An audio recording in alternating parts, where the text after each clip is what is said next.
Ladies and gentlemen, I ask you to make this a memorable day. The global protest for racial equity triggered by George Floyd's killing have prompted many European countries to reassess how they view their colonial past.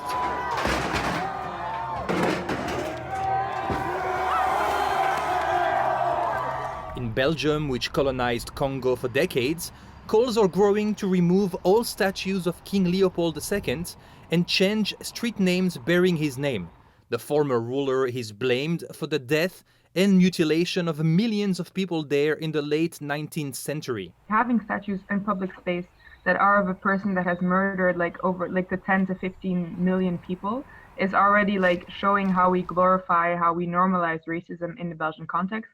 And it means that these black lives of Congolese people here don't matter. For more than 20 years, Leopold ruled Congo as his own property, forcing many of its people into slavery to extract resources for his personal gain. In 1908, the king handed the country over to the Belgian state, which continued to rule over a nation 75 times its size until Congo gained independence in 1960. Companies of Belgium still have the advantage of colonialism.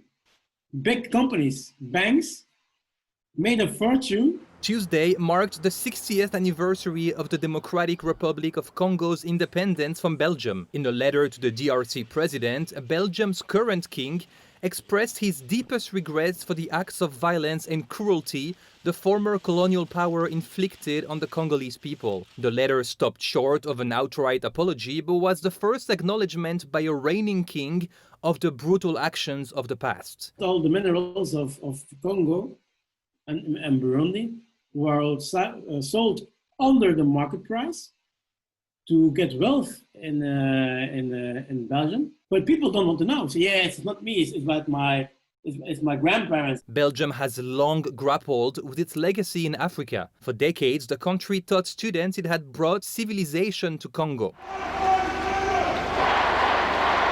But global conversations around racism in the wake of Floyd's death have brought new urgency to the issue. Last month, regional authorities in Belgium promised classroom reforms to start teaching the true character of colonialism. The curriculum also has to be given by people of color themselves. There where decisions are made, people of color and African people are not there.